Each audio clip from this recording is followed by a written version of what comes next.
Welcome to Capital Tiger Bay. I'm Gil Ziffer. I'm your president this year, and we are honored today to have most of the candidates. Jason Schoaf unfortunately had to attend a funeral in Apalachicola and will not be here today. But we have the remaining candidates for House District 7 special election. And as we've all read, and if you haven't, certainly you will, this has been one of the most collegial campaigns we've seen in modern times. Just everybody getting along really well. We voted that as a benefit for recommending new members, commencing yesterday, because at the board meeting I brought some names, so I'll be able to count mine. The member that brings in the most members of the next year will have their 2020 membership dues comped. So if you have people that you'd like to have a member of Capital Tiger Bay, send them to the website, have them fill out an application, make sure they put your name on as a referring member, and hopefully you'll be that winner of that prize. Too soon. Robert Mueller's findings are finally out, sort of, and it reminded me as I went back, past presidential lines that you remember from presidents. We have nothing to fear but fear itself. The buck stops here. Ask not what your country can do for you. Mission accomplished. And now we can add no conclusion, no conclusion. It's no collusion, no collusion. Oh, that doesn't make sense. No collusion, no collusion. Sorry. State news, there is no, I heard this and I confirmed it with Susie Bush. There's no truth to the rumor that Anheuser-Busch is bringing back a smoking Spuds MacKenzie wearing a t-shirt that says, "This Bud's for you." There's no truth to it. What's wrong with you people? I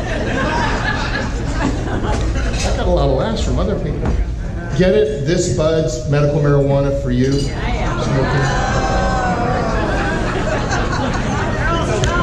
Okay, this is all started. Okay, this one is from my friends at the Florida League of Cities. Where's the table? Right over here. And hopefully some of you will understand the whole purpose of this. But there is proof that the end of maybe the world is near. Some really bad stuff plagues. Over the past several months, we've had hurricanes, red tide, monstrous algae blooms, poisonous toads, earthquakes, fires, the return of Richard Corcoran. I mean, these are really bad. They like that. What could be worse than that? Gary Feinat will be our moderator today. Gary is with Politico and is well-known powerhouse in Florida political journalism. He has done this service for us before. He has worked for just about every one of the major newspapers in the state, either feeding them or actually working for them. And he's a good friend, and he's a good friend of Tiger Bay. Gary, it's all yours if you'd like to come up.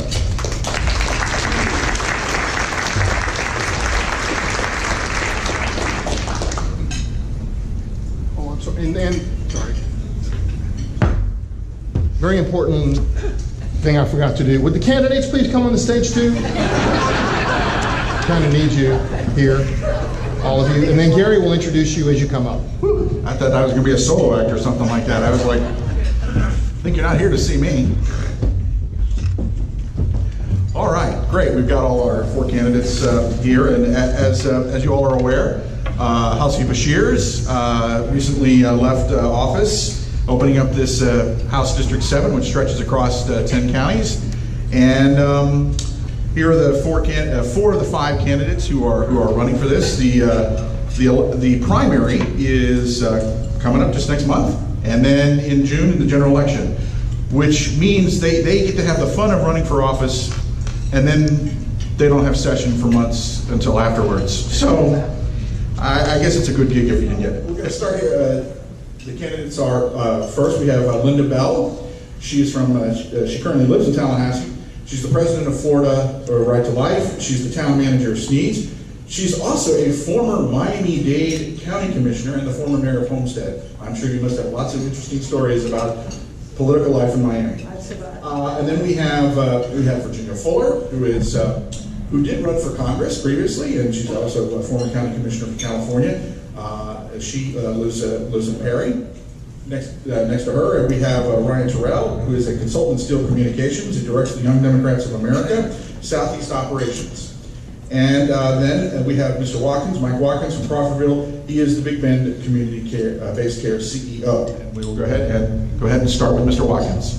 Thank you, Gary. Thank you, Tiger Bay. It's good to be here, particularly as a member. I never expected to be on stage running for office.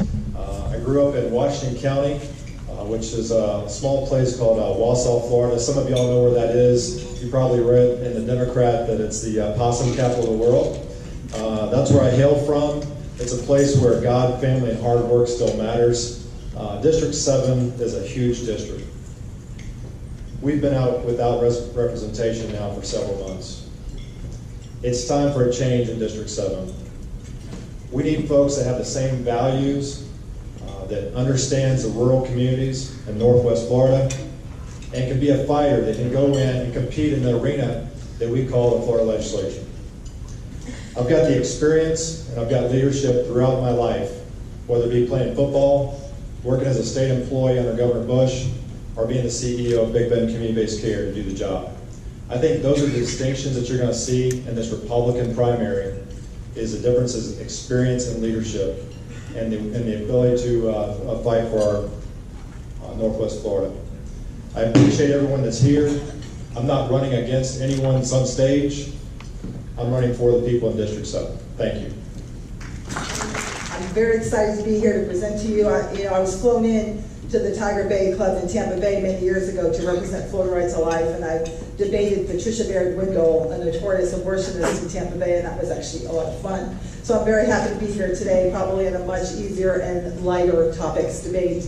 I have been when you talk about experience, I have been a mayor, a vice mayor, a councilwoman, and a county commissioner. And this particular district does need experience. We need somebody who can hit the ground running, because we're not going to have representation in 2019. We're not going to have actually representation in the House. We will have representation on the ground, but not legislative representation until 2020. So it's imperative that you elect somebody who can hit the ground running when they get there and knows how to navigate. I'm already in the halls of our Capitol working on different pieces of legislation for and against. In fact, I was there 2 weeks ago as I conducted a press conference on behalf of 3 good pieces of legislation. So I'm happy to be here to show my experience. I'm married to this good-looking man down there, Mark Bell. We've been married for 34 years, have 12 grandchildren, and I consider that to be one of the most important things in my life as well. Thank you. Tiger Bay. My name is Ryan Terrell, and I am our Democratic candidate for House District 7. I'm running because public service is a part of who I am and a part of how I was raised. This district, a lot of my opponents have been saying over the past couple months that we don't have representation. We don't have a vote in the legislature right now.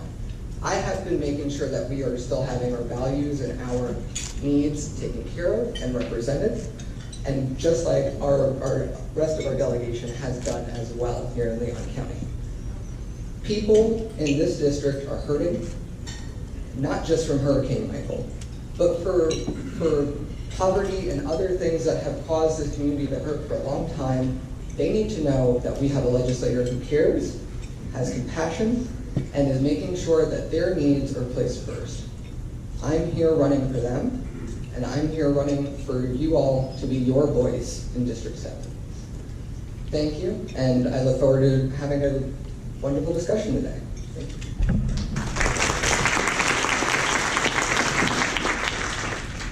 Good morning, Tiger Bay. I'm Virginia Fuller, and I am very pleased to be invited and join me here today. I am a legal immigrant, immigrated from the Netherlands more than 43 years ago. I have been a professional nurse as an RN. I set up a care home for children with chronic medical condition when the need called for it. So I'm somebody who doesn't wait to have government give me handout or wait on government bureaucracy to get things done. You can expect a representative in me who will be a fighter, in particular that things don't go according to the rules. Thank you. According to the rules of the regular way of doing business. I don't intend to be part part of the crowd, and therefore I am also very proud to be here to ask for your support in representing this district. I stand for a limited government, protecting our constitutional rights, and definitely being a voice for the people. Thank you. First question. So let's talk about Hurricane Michael and the enormous devastation it created in the Panhandle. There have been a lot of concerns and even complaints about the slow pace of recovery. What do you think of the response effort by both state and federal government? Are you satisfied with how the administrations of Governor Scott and now Governor DeSantis, as well as the administration of President Trump, have dealt with this disaster? Thank you. I went through Hurricane Andrew, so I'm uniquely qualified to understand about hurricane recovery and restoration. I'm a town manager of Seas, and I'm helping them who were absolutely devastated. So when you talk about, are we satisfied? I have never in my life seen such good response time when it came to our EOC, when it came to the governor's office, and now the new governor's office. Things always will lag a bit when you get this far in, but I will tell you, we are working on our aid within the town, with FEMA, with the representatives, and I have found them to be nothing but responsive. We have also been helping many of our residents navigate through the maze that is FEMA and Small Business Administration. And I would tell you, I have found them to be very responsive, much more so than I've ever encountered in the past. Do I think that there could always be room for improvement? Usually there is. But yes, I have been very pleased and impressed with the response. There's a lot of help they need out there, specifically in the agriculture I industry. would also agree that the response has been good. However, I find, for the most part, those that have cloud, those that have connections always get attended first.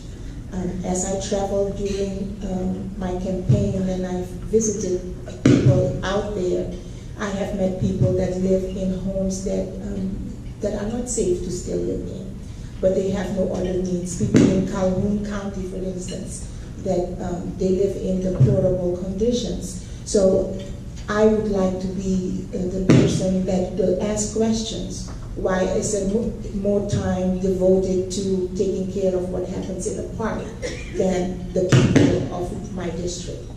I think first and foremost, we need to understand that there's been a tale of two recoveries in this district.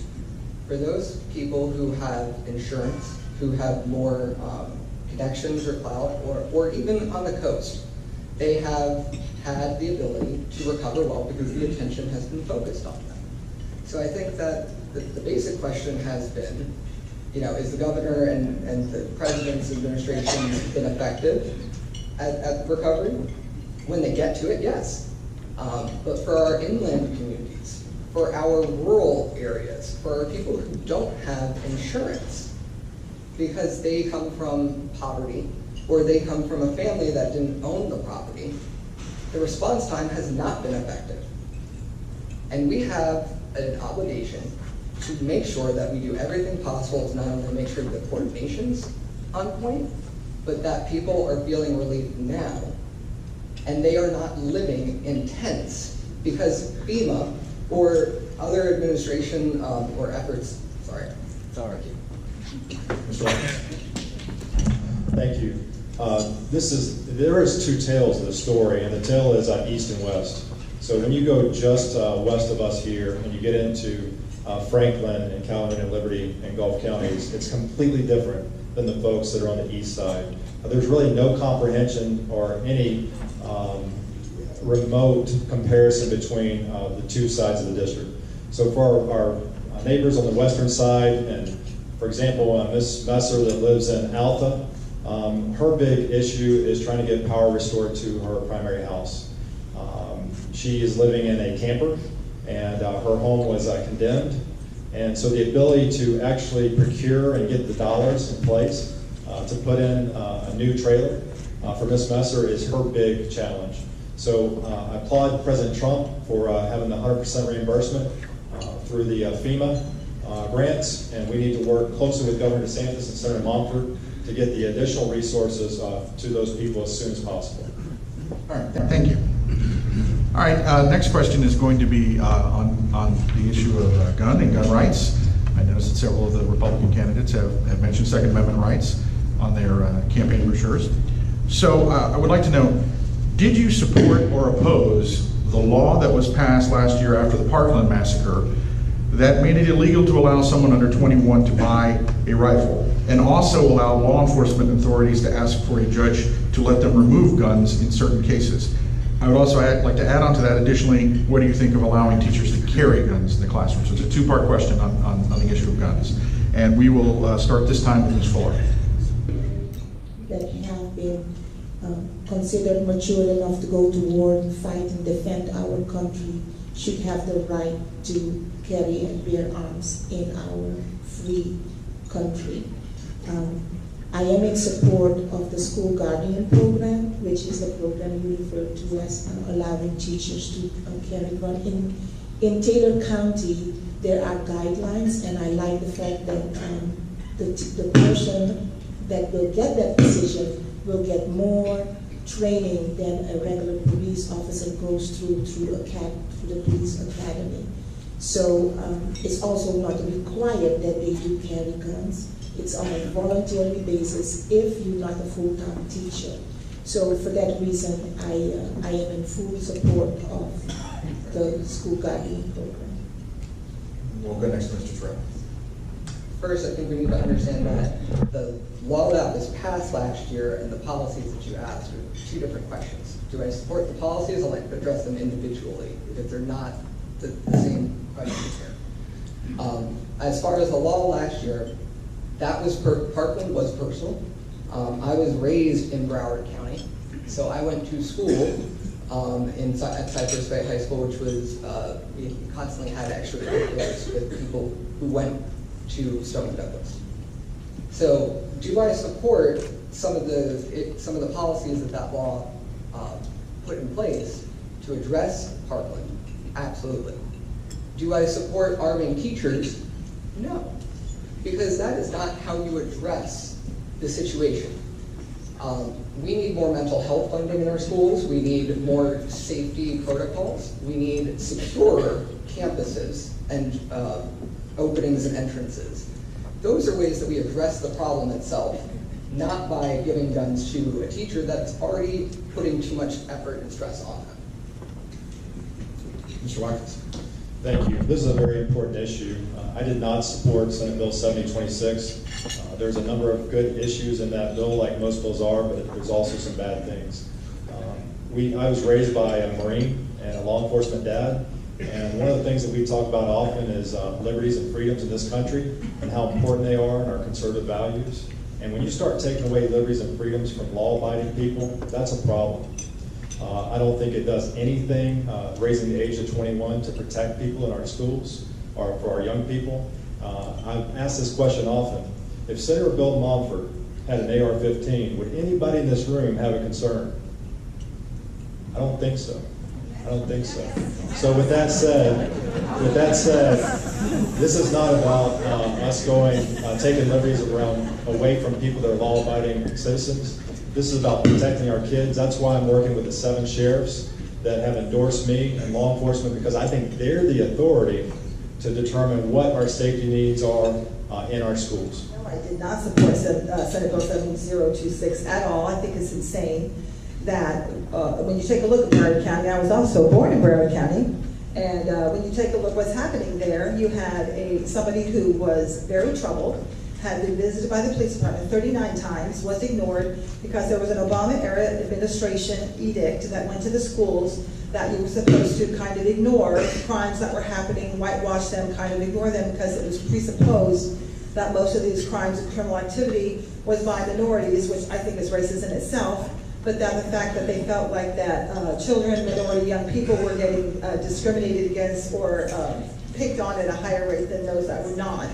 So they had this edict, and so what happened as a result, and you also had Robert Runcie, who is the school board superintendent. I can't believe he still is the school board superintendent there, and you have the insanity of the fact that he's allowed to stay and remain, and they ignored the criminal behavior of this person who went in and killed these students.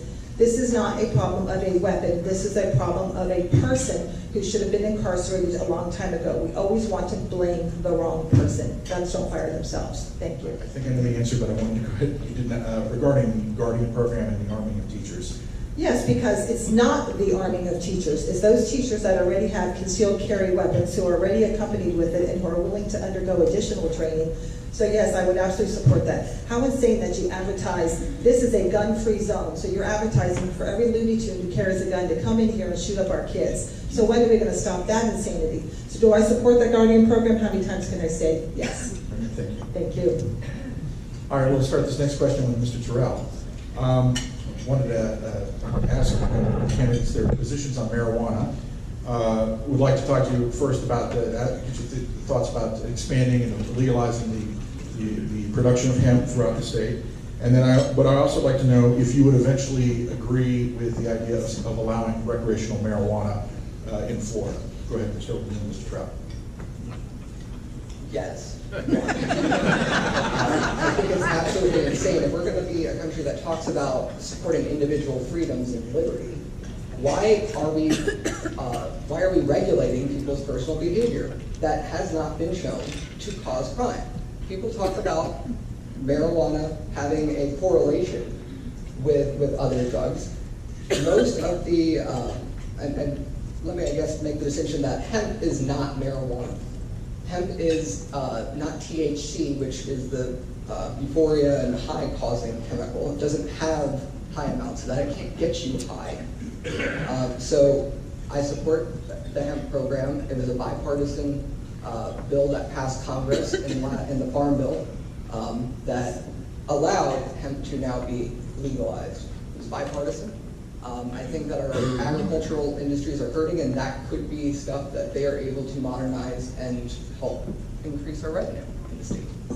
Mr. Watkins. Can you read the question, please? Well, it was a two-part question. There was one, there's some legislation moving through the legislature right now related to going ahead and moving ahead with it, allowing hemp production that was, as he mentioned, was also authorized by Congress. You go ahead and support that legislation. And the reason I asked that is because there's been talk about whether or not that could provide relief to some of the agricultural industries here in the North Florida area, but also whether or not you support the eventual the allowance of recreational marijuana.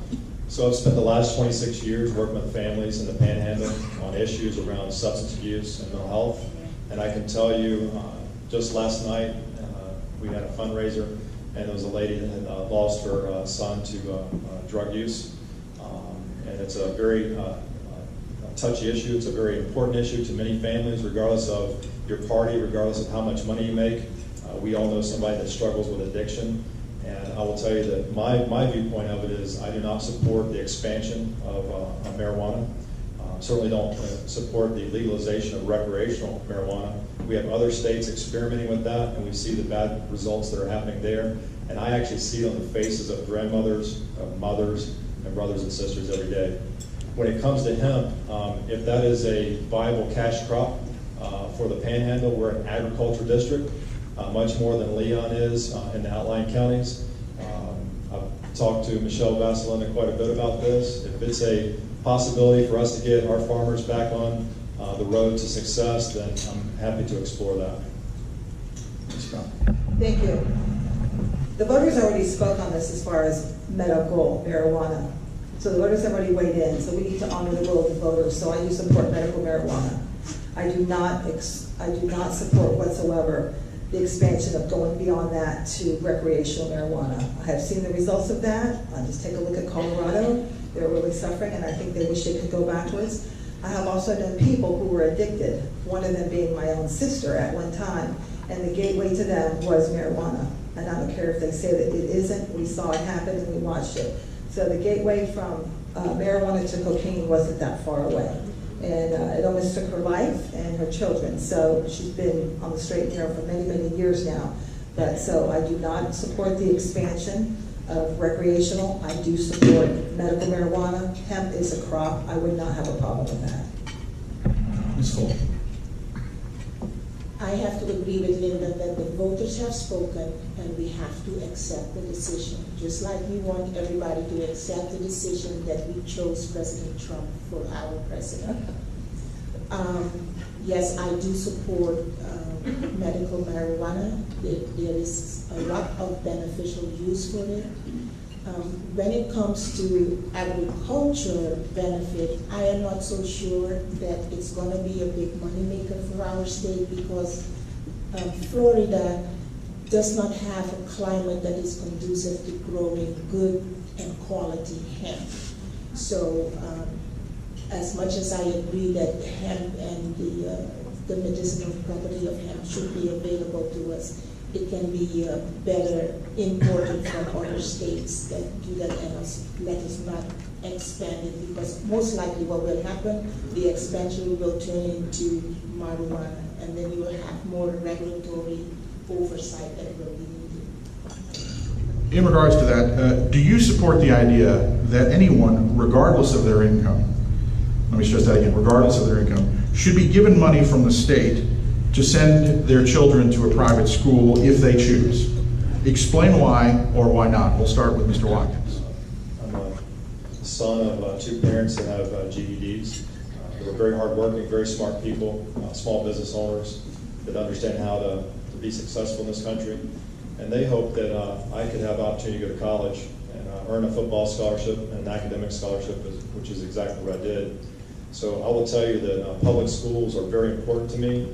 And our district, we have it varies by county to county about how successful they are. We have some counties that don't have charter or private schools. So my first priority is to make sure that we're supporting our public schools adequately so that everybody, regardless of income, has an opportunity for an education. I think it's a core issue for us. It's a local issue for us to support. I do everything I can to try to make sure that our public school teachers are adequately compensated so that they can help our kids be successful. So I'm against any subsidizing of private schools with public funds. Ms. Dunn. Thank you. I'm a proponent of school choice. I like the idea of charter schools, public schools, and private schools, and I think there are plenty of children to go around for school choice. And it always amazes me that people that call themselves pro-choice are never pro-choice when it comes to education. I do support public education, and I think it's extremely important that we support public education.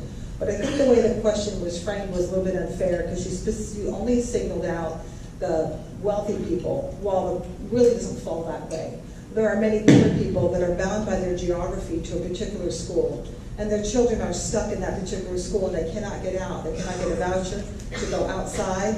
There's not a charter school in their area. So while we signaled out one segment of the population, which is probably the very, maybe 2%, that are that wealthy in order, if they're that wealthy, then they can certainly put their kids in private school. But there are many families who want their children to be in private schools, and they should not be bound by their geography. Thank you. The purpose of the question, and I just want to the purpose of the question is because there is an expansion of the tax credit scholarship program that is underway that would take it up to middle class families as well. And then the issue is whether or not, and then frankly the question is about universal vouchers, because there are some people who believe that the money should follow the child and that it shouldn't matter what their income is. So I was merely asking whether or not you agreed with that philosophy. All right, the problem with the question was that you're segmenting out only one portion of the population. I do support a voucher system because there should be an equal and level playing field for all children. We should be proponents of our children and our children's education, and not so much worrying about a system, a political system. It's all about our children. The minute we put our focus back on them, I see we'll see a different perspective. And I'll tell you one thing that we lack, we don't pay our teachers enough. We're very top heavy, but our teachers, the educators, they're the ones that are getting slighted. Okay. Thank you. Ms. Fuller? I do agree that money should follow the students. I am in support of school choice, school vouchers, and I think that if my children were forced to go to the public school in the neighborhood where they were born, which was Oakland, California, where the majority of the students was English as a second language, they would not have achieved what they have achieved now. And you should know that both of my kids are very well educated. My son graduated from Columbia with a degree in physics, and my daughter is a captain in the U.S. Marine, has 3 degrees, working on her 3rd master's. And so I want our children, especially the poor children, not to be a captive audience in a school district where they're being indoctrinated against the values that we want to impose on them.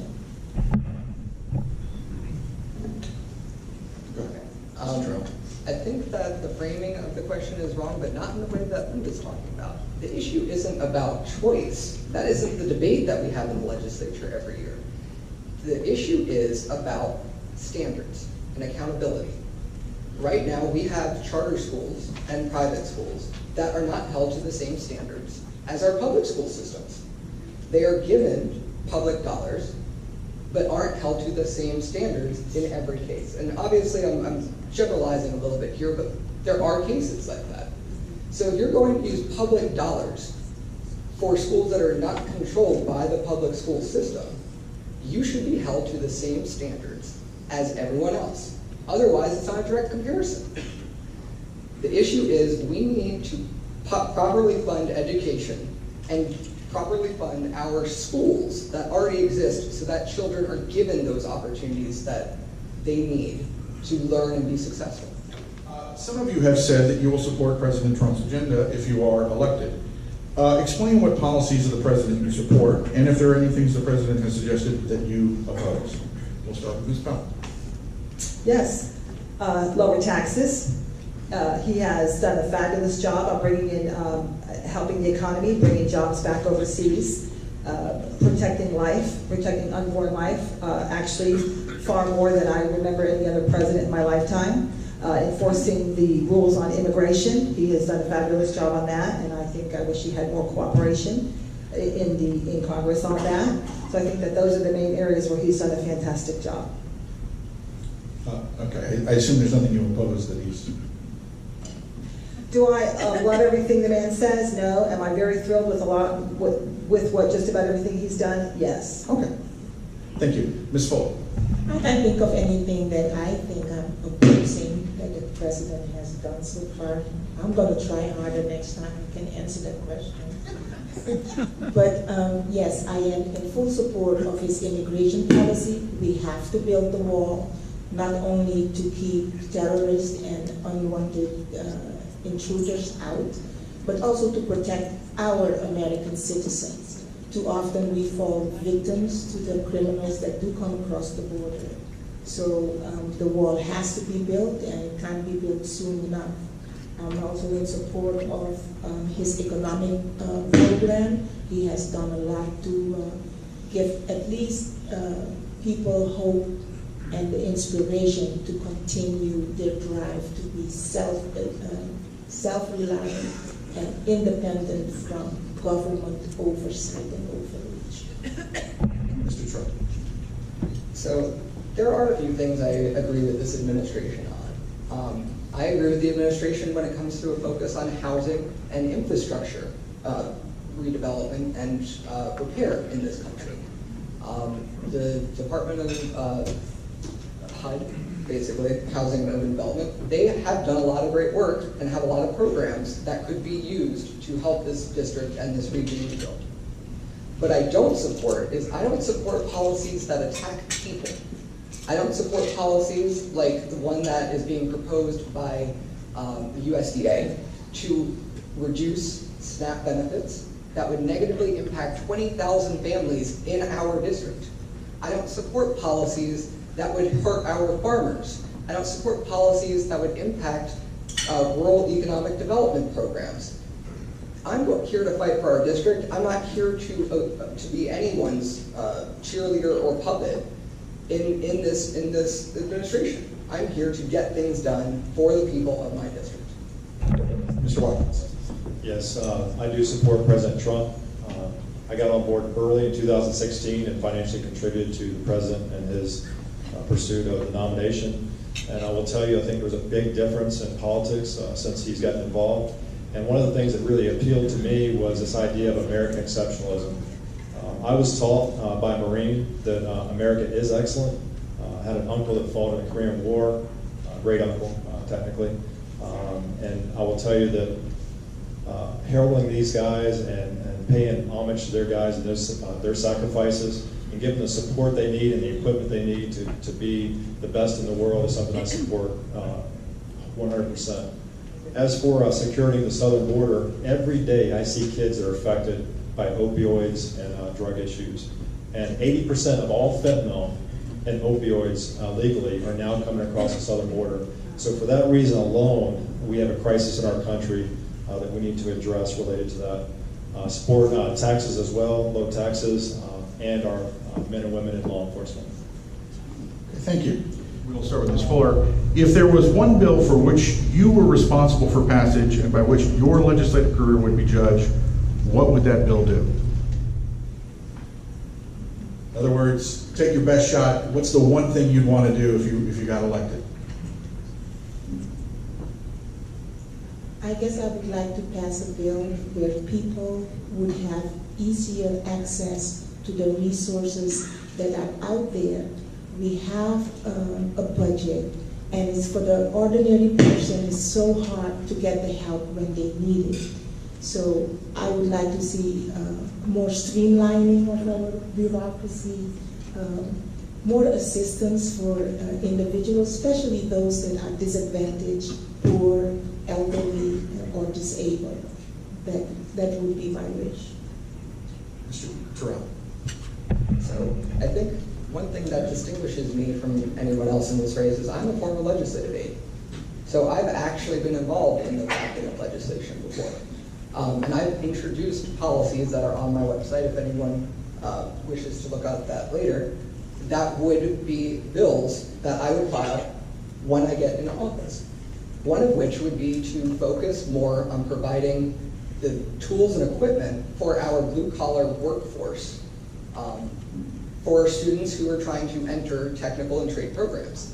I would introduce a bill that would allow us to do a tax rebate for the cost of tools and equipment for welders and other technical and trade programs, because these individuals are not able to enter the programs due to the high cost. If you want to eliminate poverty, you have to start at the source. And that's what I would be most proud of, is helping to address some of the source areas of poverty and economic distress in this district. Mr. Watkins. If I could do anything in the Florida legislature, it would be to be an advocate for rural Florida. There's a big debate going on in at the national level around the Electoral College, where really some people are arguing that states don't even have a say in the one national election that we have in this country for president. And when I look at the people in Calhoun County, Madison County, Taylor County, Lafayette County, some of you have never been to Lafayette County. Those folks don't have an equal voice in this Florida legislation. So if there was a way that we could bring that back, that we have equal representation for rural North Florida, which, by the way, far exceeds Orlando, Tampa, Jacksonville, Miami, people from other area codes, it would be something that I could put my name on and say, the people of this state, which have a majority vote, live outside of those big zip codes, and they have an equal say in our I policy. certainly will not be a one-trick legislative pony, because there's so many different important issues when you're talking about 10 different counties, and each county is going to have a particular issue that's very, very important to them. And I'm very concerned about the farming community, and as a commissioner, a county commissioner, I passed multiple pieces of legislation that help the entire county. But I will tell you, one of the pieces I would like to see is the Born Alive Abortion Survivors Act. The fact that babies being born alive as a result of an abortion could be set aside to die is unconscionable. And if we do not protect the most vulnerable in our society, what kind of a society will we be judged as? So I will tell you, that is one piece of legislation I would like to promote, write, and legislate. And I also am very acquainted with the legislative system, having been a mayor, vice mayor, commissioner, and councilwoman. So I do appreciate that, and there's much to be done, and I'm certainly not a one-trick legislative pony. Thank you. All right, thank you very much for answering all the questions. All right, and so we will now go to closing statements. We're going to reverse the order that we were before, so it would be Ms. Fuller, then Mr. Terrell, then Ms. Bell, and then Mr. Watkins at the end. Okay, so we'll go ahead and start with Ms. Fuller. Thank you again for being here and giving us your time and attention. I am the candidate that you can trust, that what I say, I'll do what I do as I say. My word is my bond. yes, some of us in the race may have had more experience, but we do know we have so many legislators here on the local level and in Washington. They have 30, 40 years of experience, and what do we have?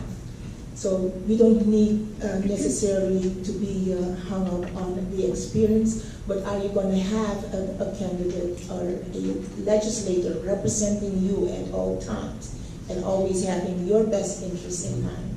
At the same time, having been a Tea Party organizer, very disappointed with the fact that now you can count the Tea Party legislators that we swept into office on one hand. So I am your candidate, and I hope you will vote for me. Okay. Mr. Terrell. First and foremost, we need a legislator in this area who has heart. I jumped into this race not for my own personal gain, but because I cared about a community that accepted me as an awkward kid from a different community and made me feel like a part of something. Last year, I went through a very serious health battle. I was dealing with lymphoma.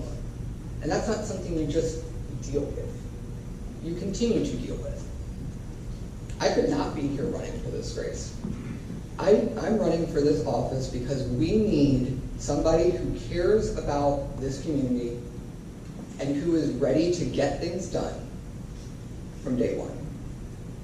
The moment I'm elected, I have my priorities already established. People can look at this stuff. I've posted online because that's accessible.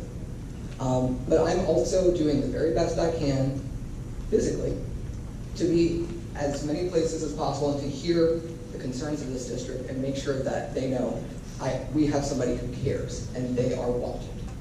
Okay, now we'll go to Ms. Bell. Thank you, and Mr. Terrell, I'm glad you're doing well. That's why I hope you continue to improve. Thank you so much for this opportunity to be here. And I will tell you, experience does matter in this district. Experience matters in the entire state of Florida because all of our representatives are termed out. We have 8-year term limits, so is nobody there that are there for 20 or 30 years any longer. So it is very important, and that's why experience matters, and the fact that I definitely have the most experience, that I'm ready to hit the ground running on day one. And I think that is very, very important. Yes, I'm the president of Florida Right to Life, the chairman of the board of National Right to Life. These causes are very important to me. And I'm well acquainted with the legislature. I know many of the people there already, and I'm ready to hit the ground running. I believe there is nobody as uniquely qualified in this race to begin on day one. I look forward to being there. I look forward to this, and I want to tell every one of you, I thank you so much for being here this afternoon. You've made it worthwhile. Thank you. And finally, Mr. Watkins. Thank you for having us today. We have been going to every little place and meeting room that we can to assemble people to talk about issues. This is a fine discussion and opportunity, so thank you very much, Jeff, and the whole crew for having us. It's unfortunate we couldn't have all the candidates here today. I will tell you that there's a big distinction between us. I think leadership is that distinction that we need to really be paying attention to. That's where I have been called through my service and my ministry is to try to lead and try to help people in our community. I'm the only person that's worked in all these counties throughout this time. I don't live in another time zone. I wasn't flown in to speak to you today. In fact, my area code's 850 on the cell phone number. You can call me anytime. And I plan on doing this different. North Florida needs a voice, a strong voice. It's a competitive environment. Who we send to represent 10 counties matters. And I still think in Northwest Florida, God, family, and hard work means something. Thank you. All right. Thank you very much.